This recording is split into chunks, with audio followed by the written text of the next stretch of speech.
I think we all realize it at this point. The world is in the pre-war phase. European nations are beginning to ramp up production of arms, and their leaders are now openly stating that they're preparing for war within the next 5 years.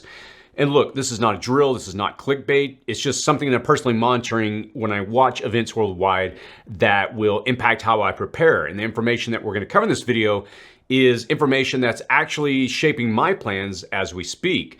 And it's a reality that we ignore now at our own peril, but it doesn't have to mean that we'll be victims, and quite the contrary. In this video, we're going to explain what's happening, and more importantly, I'll share with you practical ways that you can begin to prepare and the steps that I'm taking to endure what may be a very difficult time ahead of us. So let's jump in. Britain's defense secretary publicly declared that Britain was in a pre-war phase, just ahead of a possible World War III.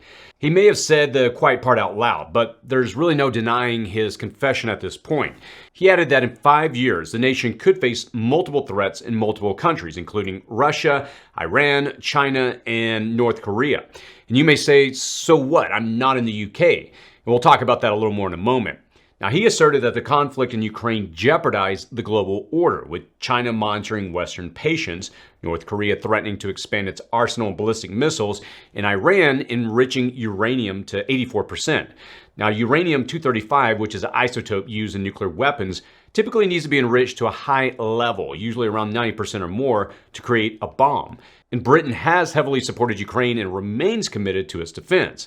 Now, the country has also stepped up and joined the U.S. with airstrikes on Iran's proxy fighters, the Houthis, in Yemen.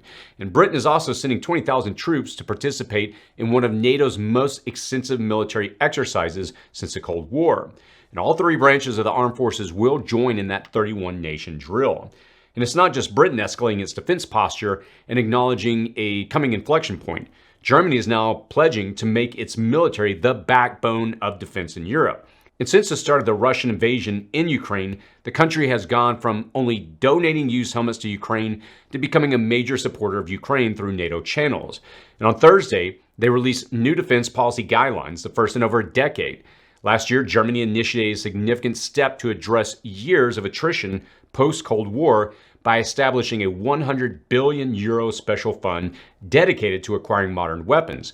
Now, additionally, the country pledged to meet NATO's defense spending target of at least 2% of the national GDP from 2024, marking a concerted effort to enhance its military capabilities. And look, Germany is also trying to expand its military as part of the plan and has pledged a 4,000-strong brigade to Lithuania to deter possible further Russian aggression. So in other words, they're getting busy ramping up their militaries, making concerted efforts in European nations not seen since the Cold War. And there's a reason for this. Now, the U.S. is heavily engaged and vested in the resolution of the conflicts in Ukraine and Israel, and China is gleefully stoking its economy by selling, buying, and trading with Russia, Iran, and North Korea. And the alliances and lines are pretty clear to the United States, but why are our European allies finally coming on board with their full-throated support? Well, since Russia invaded Ukraine in February of 2022, Vladimir Putin has emerged as an escalating threat to the world order. And a recently leaked military report unveiled a step-by-step plan outlining Putin's strategy to push the West to the edge of World War III, with Day X in 2025 marking a climax where 500,000 NATO and Russian soldiers would face each other. Now, the predicted Day X of an all-out conflict is tentatively slated for 2025, but the plan is already in effect in places like Ukraine and Israel, and the next real phase of it could occur within weeks. Now, in many ways, this leaked plan appears to be Putin's plan B following the failure of his invasion and conquering of Ukraine. And the new leaked plan details several key milestones we will be watching very closely for. A mobilization of another 200,000 troops as early as next month, a renewed assault on Ukraine in the spring with an effort to attain victory by June, a wave of cyber attacks on the West in July, a 50,000 troop buildup on the Belarus border with Poland and Lithuania, Russian troops and missiles in the Kaliningrad, which is a Russian enclave on the Baltic Sea that's not connected to Russia but nestled between Poland and Lithuania, and conflict and riots in the Baltics in December of 2024, prompting Russian troop movements into the area in March of 2025, and then Day X. And that's a day where, hypothetically, 300,000 NATO troops square off against 200,000 Russian troops. So the question of the day is how much of that plan is possibly true. The intelligence documents that outlined the plan were leaked from the German Bundeswehr, which is the armed forces of the Federal Republic of Germany. And as such, they could just be wargaming in the typical military simulation countries that they do this often to ready their fighting troops for the worst possible scenarios. Now, leaking them could just be the German way of getting the possibility out there to its populace in an attempt to win support for the military buildup that they anticipate they're going to need. And with that possibility considered, we have to really look at the possibility that this war plan is valid in many ways. Much of it is likely based on intelligence gleaned from intelligence sources in the Kremlin and other combined Western spying efforts and assets. Now, in addition to that, Putin hasn't exactly been secretive about his plans either. On the contrary, he has pretty much spelled out this exact plan through several public and private appearances. He's compared himself to the empire-building 18th century Russian Tsar Peter the Great. He's annexed regions of Ukraine, declaring that he is returning historically Russian lands back to Russia.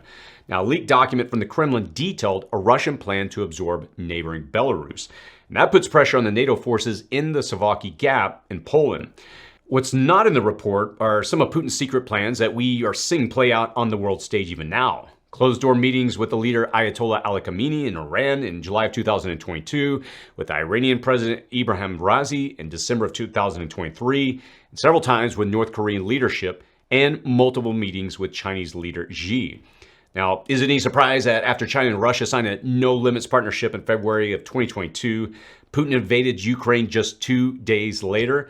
Is it a surprise to anyone that after meeting with North Korea, the rogue nuclear-armed nation sent over 1,000 containers of equipment and munitions to Russia for its war efforts? Then they committed to manufacturing and supplied both short-range ballistic missiles and artillery shells directly to Putin's war effort. Is it any surprise that after Putin met with the Iranian leadership, Iranian Shahed 131 and 136 explosive drones started flying into Ukraine and were supported by Iranian personnel on the ground?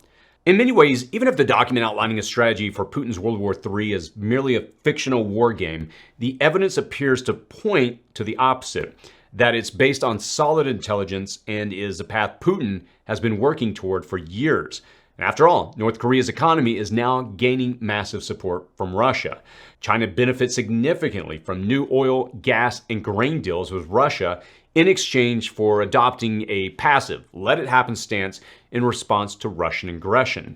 And right now, Iran is fighting a war against Israel in the West through its proxy forces, Hezbollah in Lebanon, Hamas and the Palestinian Islamic Jihad in the Gaza Strip, Shiite militias in Syria and Iraq, and the Houthis in Yemen. And Russia is supporting, both directly and indirectly, these Middle East conflicts, and the country benefits from the sleight-of-hand distractions that they provide as it wages war on its own. So, we don't need to know how valid the report is, nor understand the intelligence gathered to create the leaked report of Putin's plan. We don't have to look further into the veracity of what the report claims. We need to start believing the evidence of our own eyes. We're seeing Putin's plan unfold in real time. We can simply look at the headlines and follow the meetings and the conflicts to see how it's playing out right now, and it's not that difficult to piece together. Now, the only question is, how closely will the plan on paper synchronize with what we're actually seeing play out in worldwide? And look, I'm not much for mainstream media content, but when I work out at the gym, it's hilarious to see the subjects covered on the TVs that they have there. It's often celebrity gossip and other miscellaneous issues that would really have little to no impact on our lives. And I'm always shocked when doing a little digging around how these profound issues that are playing out in real time in front of us, they get so little coverage in our own media. We like being entertained. Let's be honest. We like the bread and circus. Now, I do acknowledge that this is a lot to take in all at once. And there's so much more that's at play in the big picture, like China's conflicts with India and Taiwan, and pretty much all of Central Africa, Russia's clear aggression against Finland, Sweden, and Norway, and really so many other smaller moving pieces that it would take hours and hours of video to explain. And our takeaway from all this is that the leaked Putin's plan is definitely well on the side of highly likely. Now, we'll never say anything certain unless I know otherwise, but we're watching the pieces fall into place in real time in front of us, and we have some things to watch for, like buildups and cyber attacks, to determine how closely they align with his plans. But we don't have to be victims, and I tell that to people all the time. We have the opportunity right now to fortify our preparations and remain strong through the worldwide conflict, even as we accept that such a world-changing conflict is probably inevitable. And as these countries prepare for World War III, so should we. An inevitable war abroad, one that every major nation in the world seems to be willfully barreling toward, will have significant but knowable impacts on our lives, no matter where we live. And we know that our food distribution chains that feed the world's collective stomach will be significantly disrupted, if not halted altogether. And even if the vessels transporting the food aren't immediately disabled or incapacitated, countries on the brink of war, they don't export their excess food production, they hoard it. And that will mean shortages and price surges, which disrupt like a ripple across all food supply lines. And even without committing ground troops, our sons and daughters, to a larger war, countries adopt a wartime posture and they begin to hoard mineral and fuel resources. They retool manufacturing to the war efforts, and labor moves away from offices and into factories. And how do we know all this? Well, we've had 2 world wars already in the last century. So if the third is at all similar to the previous 2, we're guaranteed to see these economic and supply chain impactful changes. We also know that in this conflict, China and Iran will likely take advantage of the disarray to wager their own direct wars and proxy conflicts in Israel, Syria, Central Africa, the South China Sea, Taiwan, and of course, Ukraine. And unlike previous world wars, this third one is at a whole new level. The attacks on infrastructure, from power plants to telecommunications to banking systems, they're all inevitable and will be challenging to trace back to the country of origin. And look, I'm not going to leave you here in a panic, because while I think we absolutely have to pay attention to this World War III plan, we can leverage it to our advantage. Knowing that these potential outcomes are slightly more inevitable, that we are barreling down the tracks to an all-out global conflict, there are practical steps that you would be wise to take right now, and I'm going to tell you what these are. Now, you must begin to continue implementing a prepping plan designed to give you the best chance of ultimately weathering the coming storm. Your community's and your country's resilience starts with you. And one of the things that you could do today, knowing that the potential cyber attacks are on the way, is to review our video, which has a free download guide on preparing yourself against cyber warfare.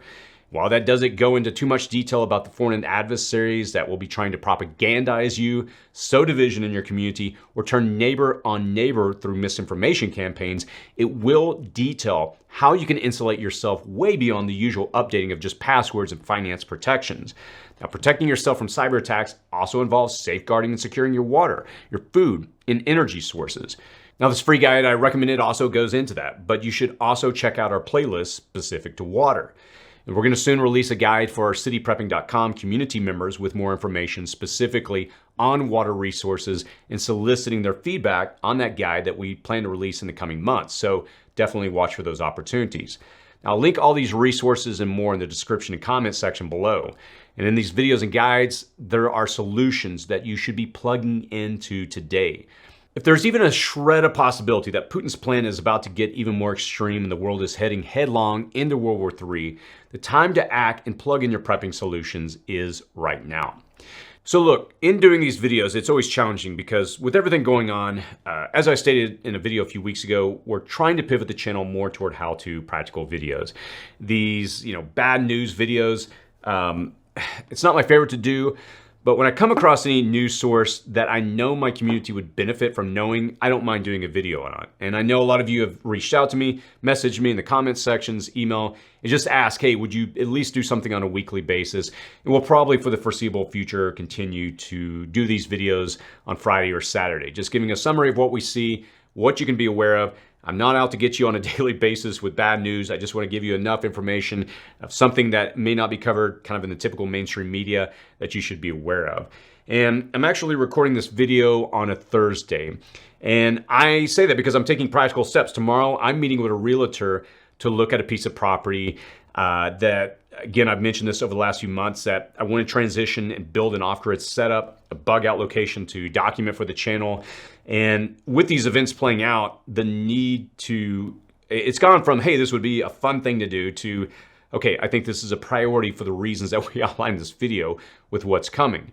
I'm additionally overhauling my side yard next month. It's pretty much got destroyed. The garden beds have all got messed up. I've had a lot of things that I've changed back there. And so we're going to kind of pull it all from and start fresh again. We'll document that whole process to show how to build more or less a self-sufficiency setup on your house in a suburban environment like I have. And the key in all this is I'm trying to take action that I can document to show you the path that I'm on.